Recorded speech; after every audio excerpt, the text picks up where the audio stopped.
समय बहुत कम होता है। वेव तेजी से उनकी तरफ बढ़ रही होती है। डॉयल पीछे रह जाता है और फिर वो जायंट वेव उसे अपने अंदर समा लेती है। डॉयल की मौत हो जाती है। सबसे बड़ा नुकसान कूपर और ब्रांड किसी तरह बच जाते हैं, लेकिन असली शॉक तब मिलता है जब उन्हें पता चलता है कि उनकी थोड़ी सी डिले की वजह से अर्थ के हिसाब से 23 साल गुजर चुके हैं। सिर्फ कुछ मिनटों की गलती और अर्थ पर पूरी जिंदगी बदल चुकी होती है। जब वो वापस स्पेसक्राफ्ट पर आते हैं तो रोमिली उनका इंतजार कर रहा होता है। वो अकेले स्पेस में 23 साल गुजार चुका होता है। कूपर तुरंत अर्थ से आए मैसेजेस देखने लगता है। अर्थ के मैसेजेस कूपर देखता है कि उसका बेटा टॉम अब बड़ा हो चुका है, उसकी शादी हो चुकी है, उसका अपना परिवार है, उसकी पूरी जिंदगी गुजर चुकी है। और फिर मर्फ का मैसेज आता है, लेकिन मर्फ उससे बात नहीं करना चाहती। वो अब भी अपने पिता से नाराज होती है क्योंकि उसे लगता है कि कूपर उसे छोड़कर चला गया। बाप बेटी का दर्द ये सब देखकर कूपर टूट जाता है। वो रोने लगता है क्योंकि उसे एहसास होता है कि उसने समय की वजह से अपनी बेटी को खो दिया है। टाइम ने उनके रिश्ते को तोड़ दिया। मिलर्स प्लैनेट के बाद सिचुएशन बहुत सीरियस हो चुकी होती है। डॉयल मर चुका होता है, अर्थ पर 23 साल गुजर चुके होते हैं और फ्यूल भी लगभग खत्म होने वाला होता है। अब कूपर और उसकी टीम के पास सिर्फ 2 ऑप्शंस बचते हैं, डॉक्टर मैन का प्लैनेट, एडमंड्स का प्लैनेट। डॉक्टर मैन का प्लैनेट नासा के हिसाब से डॉक्टर मैन सबसे इंटेलिजेंट साइंटिस्ट था। उसने अपने प्लैनेट से पॉजिटिव सिग्नल्स भेजे थे, इसलिए टीम फैसला करती है कि पहले उसी प्लैनेट पर जाएंगे। जब वो वहां पहुंचते हैं तो पूरा प्लैनेट बर्फ से ढका होता है। हर तरफ सिर्फ आइस, खतरनाक टेम्परेचर, अनस्टेबल एटमॉस्फेयर। लेकिन एक अच्छी बात होती है, डॉक्टर मैन अभी भी जिंदा होता है। मैन की सच्चाई टीम उसे हिबरनेशन कैप्सूल से जगाती है। वो इमोशनल होकर कहता है, मुझे लगा मैं यहां अकेला मर जाऊंगा। शुरू में सब उस पर भरोसा कर लेते हैं, लेकिन धीरे धीरे कूपर को कुछ अजीब लगने लगता है।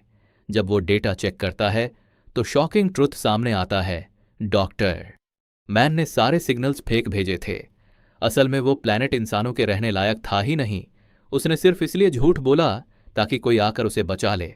बेट्रायल जब कूपर उससे सवाल करता है तो मैन उस पर हमला कर देता है, उसका हेलमेट तोड़ देता है और उसे मरने के लिए छोड़कर खुद स्पेसक्राफ्ट चुराकर भाग जाता है।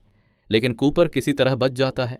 Space explosion. डॉक्टर मैन जल्दबाजी में एंड्योरेंस स्पेसक्राफ्ट से गलत डॉकिंग करता है और अचानक बड़ा एक्सप्लोजन हो जाता है। मैन वहीं मर जाता है। स्पेसक्राफ्ट कंट्रोल से बाहर घूमने लगता है। कूपर का हीरो मोमेंट, अब सब कुछ खत्म होने वाला होता है।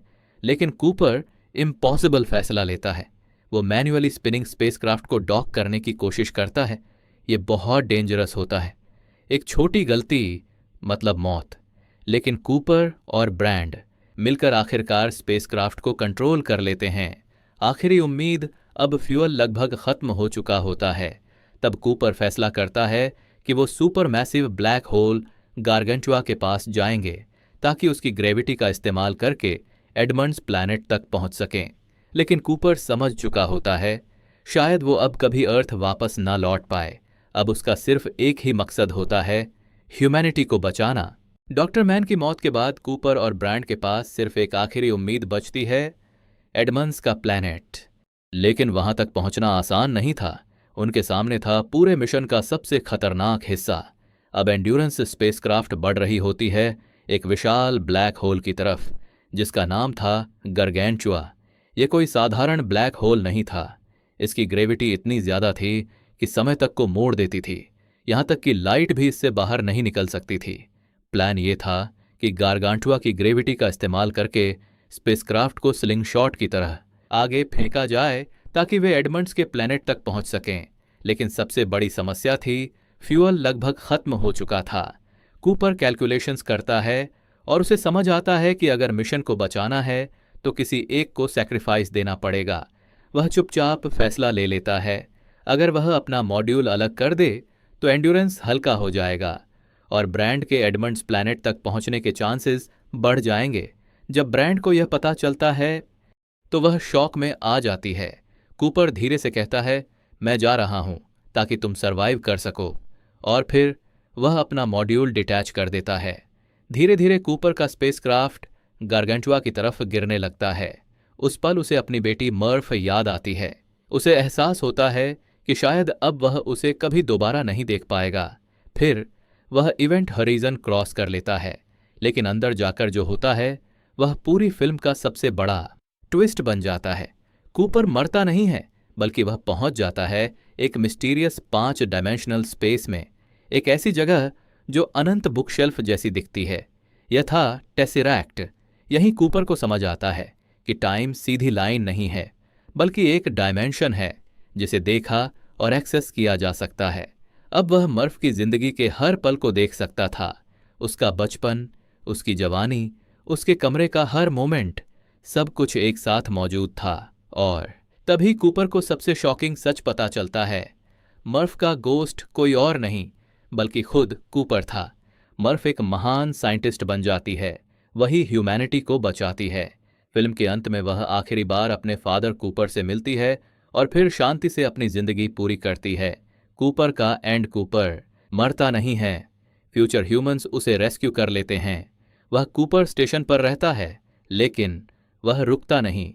फाइनल डिसीजन कूपर फैसला करता है, मैं वापस जाऊंगा। कहाँ? डॉक्टर अमेलिया ब्रांड के पास। ब्रांड का एंड ब्रांड एडमंड्स प्लैनेट पर पहुंच जाती है। वहां वह नई कॉलोनी शुरू करती है और ह्यूमैनिटी के लिए नया घर बनाने लगती है। वह अकेली है, लेकिन होपफुल है। Last scene and meaning. Film का आखिरी मैसेज ये है, ह्यूमैनिटी कभी हार नहीं मानती,